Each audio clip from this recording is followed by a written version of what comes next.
Акционеры компании «Финика», как и вкладчики печально известного МММ, искренне верили, что действительно могут разбогатеть в кратчайшие сроки. А ведь о том, что данная компания имеет все признаки финансовой пирамиды, задолго до его краха предупреждал Центральный банк России. Есть несколько признаков, по которым можно отличить мошенников.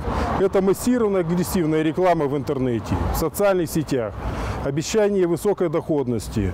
А также самое главное – это отсутствие лицензии Банка России на данный вид деятельности.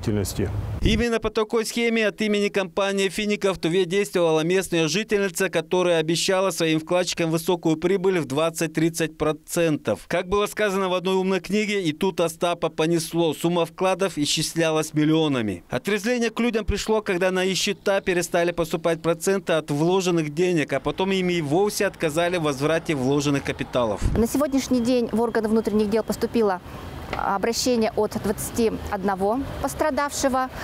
Общая сумма ущерба, причиненная мошенническими действиями, превысила 15 миллионов рублей. По 12 заявлениям возбуждено уголовное дело по статье 159 Уголовного кодекса Российской Федерации «Мошенничество». А люди, попавшие на удочку мошенницы, остались с огромными долгами, ведь несли в «Финика» кредитные займы. А теперь в наличии имеют лишь огромные долги по банковским обязательствам. Любая финансовая организация состоит в реестре Банка России и либо имеет соответствующую лицензию.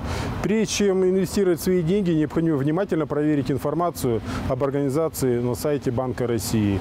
Либо просто посмотреть в разрешительных документациях информацию о ее лицензии.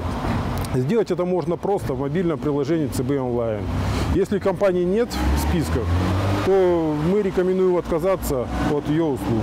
В настоящее время в отношении фигурантки применена мера процессуального принуждения в виде обязательства о явке. В рамках уголовного дела проводятся соответствующие процессуальные и следственные действия. Ход и результаты расследования уголовного дела находятся на контроле прокуратуры города Кызыла. Уважаемые граждане, кто пострадал от мошеннических действий представителей компании «Финика», просим обращаться в управление МВД России по городу Кызылу, в следственное управление, либо в любой орган внутренних дел по месту жительства. Сайгын Бербе, Буяна Юн, Кузел, Цариксерен, Тува 24.